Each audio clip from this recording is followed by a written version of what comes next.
नमस्कार। आज हम ऑटो लेआउट की एक ऐसी गुत्थी सुलझाने वाले हैं जो सच कहूं तो अक्सर हम सबका सिरदर्द बन जाती है, और वो है कंस्ट्रेंट कॉन्फ्लिक्ट्स। हम ये समझेंगे कि आखिर ये होते क्यों हैं और सबसे ज़रूरी इन्हें ठीक कैसे करना है, ताकि लेआउट बनाना मुश्किल नहीं बल्कि मज़ेदार लगे। तो चलिए शुरू करते हैं। हाँ, ये स्क्रीन जो भी iOS डेवलपमेंट में है, उसने कभी न कभी तो इसे देखा ही होगा और देखकर शायद थोड़ी फ्रस्ट्रेशन भी हुई होगी। पर मज़े की बात ये है कि ये कोई गलती नहीं है। असल में ये तो सिस्टम के बिल्कुल लॉजिक से काम करने का एक नतीजा है। और ये रहा वो मशहूर message, unable to simultaneously satisfy constraints. सीधी भाषा में कहें तो ऑटो लेआउट बस ये कह रहा है, देखो, मुझे दो ऐसे कमांड मिले हैं जो एक दूसरे के बिल्कुल उल्टे हैं। अब मैं एक ही समय पे दोनों काम तो नहीं कर सकता। पर चिंता की कोई बात नहीं, इस पूरी बातचीत के खत्म होने तक ये एकदम साफ हो जाएगा कि इसका मतलब क्या है और इसे चुटकियों में कैसे ठीक करना है। तो ये पूरी पहेली है क्या आखिर? कॉन्फ्लिक्ट तब होता है जब हम जो लेआउट के नियम बनाते हैं ना, वो आपस में ही लड़ने लगते हैं। इसे ऐसे समझिए, जैसे किसी ट्रैफिक चौराहे पर दो तरफ की लाइटें एक साथ हरी हो जाएं। क्या होगा?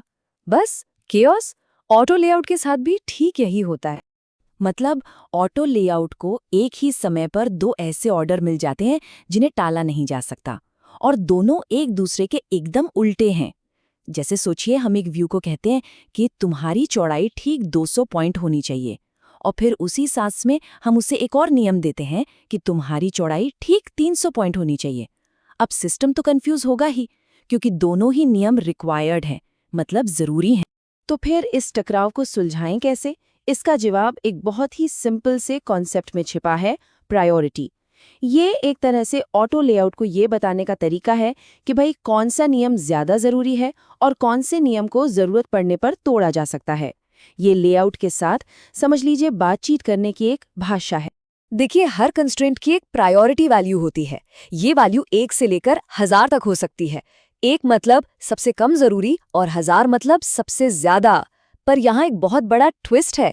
1000 और 999 के बीच का फर्क सिर्फ एक नंबर का नहीं है, ये तो पूरी की पूरी कहानी ही बदल देता है। इसको समझने का सबसे आसान तरीका ये है, प्रायोरिटी 1000 का मतलब है कमांड, एक ऐसा आदेश जिसे टाला नहीं जा सकता, बिल्कुल पत्थर की लकीर। और 1 से 999 तक कुछ भी, वो है प्रेफरेंस, मतलब एक पसंद। ये ऑटो लेआउट को बताता है कि देखो, मेरी इच्छा तो यही है कि तुम ऐसा करो, लेकिन अगर कोई जरूरी कमांड पूरा करने के लिए तुम्हें ये नियम तोड़ना पड़े तो कोई बात नहीं, कर दो। तो सीधी सी बात है, जब भी किसी कंस्ट्रेंट की प्रायोरिटी 1000 होती है, उसका मतलब है ये तो होना ही चाहिए, नो एक्सेप्शंस। और सारे कॉन्फ्लिक्ट्स की जड़ यही है, जब दो ऐसे मस्ट डू वाले कंस्ट्रेंट्स आपस में टकरा जाते हैं।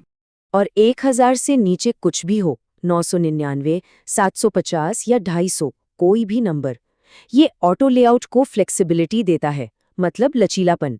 सिस्टम को ये इजाज़त मिल जाती है कि वो ज़्यादा ज़रूरी नियमों को पूरा करने के लिए इन कम ज़रूरी नियमों को नज़रअंदाज कर सकता है। और सच कहूँ तो असली पावर यहीं से आती है। चलिए एक प्रैक्टिकल सा उदाहरण लेते हैं। मान लीजिए एक बटन है जिसे हमेशा स्क्रीन के सेंटर में ही रहना है। तो क्या करेंगे? हम उसके सेंटरिंग कंस्ट्रेंट को प्रायोरिटी देंगे 1000। ये तो हो गया कमांड। लेकिन हम ये भी चाहते हैं कि बटन की चौड़ाई कम से कम 200 पॉइंट्स तो हो, पर अगर जगह कम पड़े तो वो छोटा भी हो सके। तो इस चौड़ाई वाले कंस्ट्रेंट को हम प्रायोरिटी देंगे, मान लीजिए 750। अब ऑटो लेआउट को सब पता है, उसे मालूम है कि बटन को सेंटर में रखना पहली प्राथमिकता है, भले ही इसके लिए उसे चौड़ाई वाले नियम को तोड़ना ही क्यों ना पड़े। ठीक है, तो थ्योरी तो समझ आ गई। अब बात करते हैं एक्शन की। यहाँ हम 4 मेन स्ट्रैटेजीज पर बात करेंगे, जिनसे लगभग कोई भी ऑटो लेआउट कॉन्फ्लिक्ट सुलझाया जा सकता है। इसे अपने कॉन्फ्लिक्ट सुलझाने वाले टूल किट की तरह समझिए। एक एक करके हम इन चारों को देखेंगे। पहला, प्रायोरिटी को एडजस्ट करना। दूसरा, कंटेंट हगिंग और कंप्रेशन रेजिस्टेंस का इस्तेमाल करना। तीसरा, एक्सकोड के अपने डीबगिंग टूल्स की मदद लेना। और चौथा, फालतू के कंस्ट्रेंट्स हटाकर लेआउट को एकदम सिंपल बनाना। ये सबसे सीधी साधी स्ट्रैटेजी है। जब भी कोई कॉन्फ्लिक्ट सामने आए, बस ये फैसला करना है कि इन दोनों में से कौन सा नियम कम जरूरी है। फिर बस उस कम जरूरी वाले कंस्ट्रेंट को पकड़कर उसकी प्रायोरिटी 1000 से घटाकर 999 भी कर देंगे तो काम हो जाएगा। बस इतना करते ही ऑटो लेआउट को पता चल जाता है कि अच्छा, इस नियम को तोड़ना है। ये देखिए कितना बढ़िया उदाहरण है। पहले वाली सिचुएशन में 2 रिक्वायर्ड चौड़ाई के कंस्ट्रेंट्स है। एक कह रहा है 200, दूसरा कह रहा है 300। ये तो नामुमकिन है। लेकिन बाद वाली सिचुएशन में देखिए क्या हुआ। एक कंस्ट्रेंट की प्रायोरिटी 750 कर दी, जिससे वो एक पसंदीदा चौड़ाई बन गया और बस प्रॉब्लम सॉल्व्ड। अब ऑटो लेआउट को पता है कि असल में किसे तरजीह देनी है। अब आते हैं दूसरी स्ट्रैटेजी पर।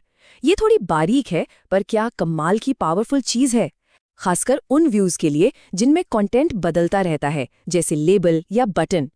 ये वो प्रायोरिटीज हैं जो ये कंट्रोल करती हैं कि कोई व्यू अपने अंदर के कंटेंट के साइज के हिसाब से कैसे बर्ताव करेगा।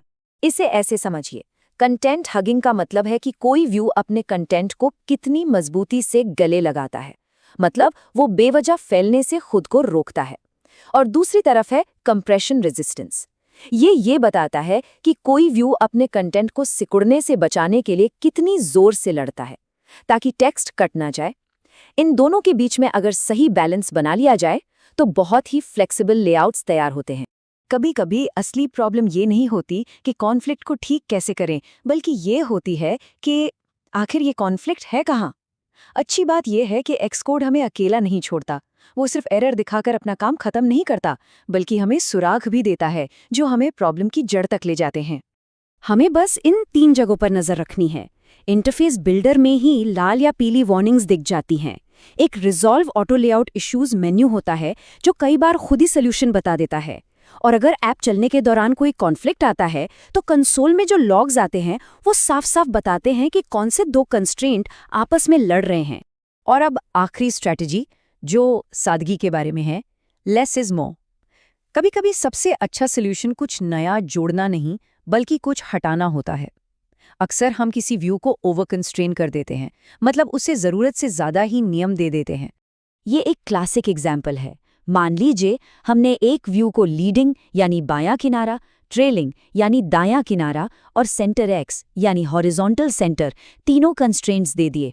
तो हम एक ही चीज़ को 3 अलग-अलग तरीकों से बताने की कोशिश कर रहे हैं। ये पूरी तरह से गैर ज़रूरी है और कॉन्फ्लिक्ट पैदा कर सकता है। इनमें से कोई भी 2 रखिए और तीसरे को हटा दीजिए। तो याद रखिए, ऑटो लेआउट में अक्सर कम ही ज़्यादा होता है। तो अब जब हम इसे समेट रहे हैं, तो चलिए अपनी सोच को थोड़ा बदलते हैं। सिर्फ बग्स ठीक करने से आगे बढ़कर एक स्मार्ट डिज़ाइन वाली सोच अपनाते हैं। मतलब बात सिर्फ प्रॉब्लम सॉल्व करने की नहीं है, बात है कि प्रॉब्लम को पैदा ही ना होने दिया जाए। और ये लाइनें सब कुछ कह देती हैं। कंस्ट्रेंट्स प्रायोरिटीज सिर्फ एक टेक्निकल चीज़ नहीं है, ये वो टूल है जो हमारे यूआई को स्मार्ट और अडैप्टिव बनाता है। जब हम शुरू से ही ये सोचकर चलते हैं कि कौन से नियम पत्थर की लकीर होंगे और कौन से लचीले हो सकते हैं, तो हम ऐसे यूआई बनाते हैं जो हर स्क्रीन साइज पर खूबसूरत लगते हैं। तो अब एक सवाल सोचने के लिए छोड़ जाते हैं। जब कॉन्फ्लिक्ट से डरने की बजाय उन्हें कंट्रोल करने के टूल्स हमारे पास हैं, तो सबसे पहले कौन सा फ्लेक्सिबल यूआई बनाया जाएगा? एक ऐसा यूआई जो हर स्क्रीन के साइज के साथ खूबसूरती से ढल जाए, या कोई ऐसा कॉम्प्लेक्स लेआउट जो बस जस्ट वर्क्स? संभावनाएं सच में बहुत हैं।